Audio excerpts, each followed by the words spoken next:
My brother's famous bottom goes camping. Chapter 3. Look who's come for breakfast.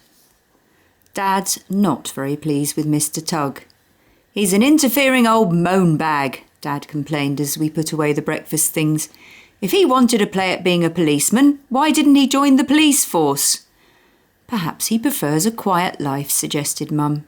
He runs the local neighbourhood watch to help everyone protect their property. Dad snorted.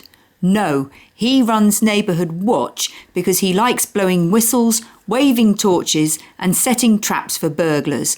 I bet he was a Boy Scout when he was a kid and had so many badges he had to have a special jumper with extra sleeves to make room for them. Mr. Goody-Goody, that's who he is. And why are you laughing at me? I'm laughing at the idea of a jumper with extra sleeves. Well, don't. It's cruel to laugh at a man when he's in pain. Have you seen the bruise I've got on my shin from when Mr. Tugg pushed me into the hen house? You said you slipped on the mud, Mum reminded him. I slipped because I was pushed. Dad rolled up a trouser leg to show off his bruise. Look at that. It's the size of a melon.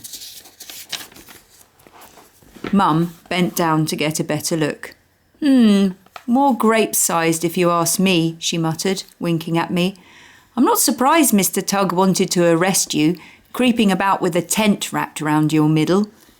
I thought I heard the fox and I got up to look, but I couldn't get out of the tent fast enough, so I had to stand there with it on. You can hardly blame me. The tent was too small. Oh, it was the tent's fault. Exactly, Dad nodded, and then he brightened up.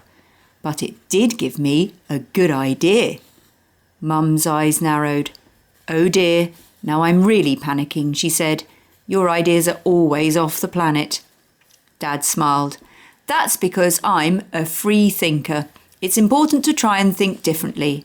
Anyhow, what I thought was why... Dad broke off suddenly and frowned at something on the table.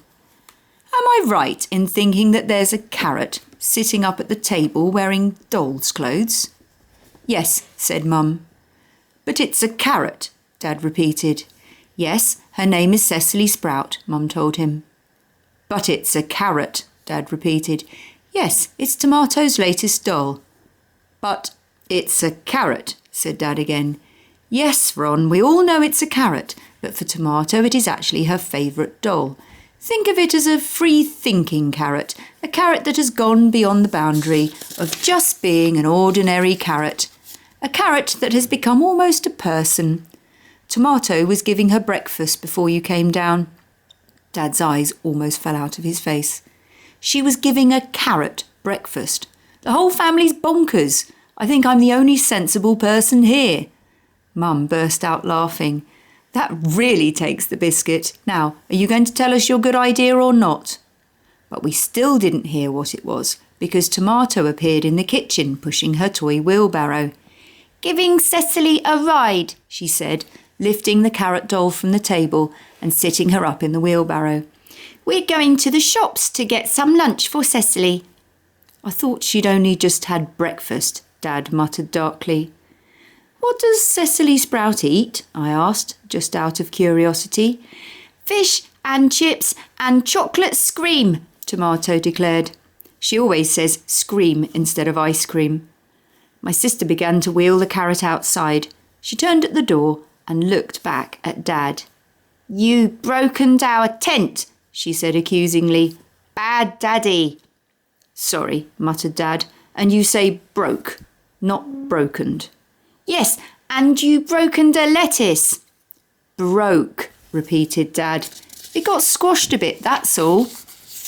Yes, and you put mud on your clothes. All right, I know, growled Dad, looking more and more like the world's worst criminal. Yes, and Cheese says he can touch the moon from the top of the hen house. Is that so? Dad shook his head in disbelief. Hang on, what do you mean from the top of the hen house?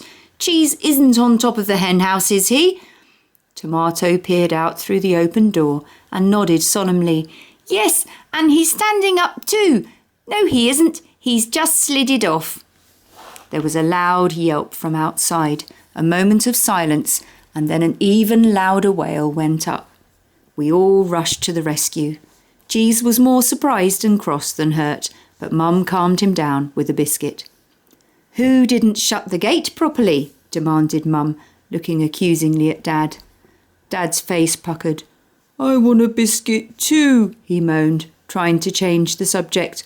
"Look at my bruise. Boo-hoo, want a biscuit." "Big baby," laughed Tomato. "Yes," agreed Mum, "your dad is the biggest baby of all. And what we still don't know is what Big Baby's big idea is. Come on, we're bursting to hear what it is, aren't we, Nicholas?" "Bursting?" I grinned, wondering what crazy scheme Dad had in mind now. "Well, I think we all need a holiday." "Great!" I yelled. "Heavens above, you've actually come up with a good idea for once," Mum chuckled. "I know, and I think we should all go camping," Dad went on. Mum's smile vanished. "You don't want us to wear little tents like you did, do you?" "No, I'm thinking of proper camping, with proper camping equipment. What do you reckon?" Dad beamed at us. "OK," nodded Mum. "It'll be brilliant," I said.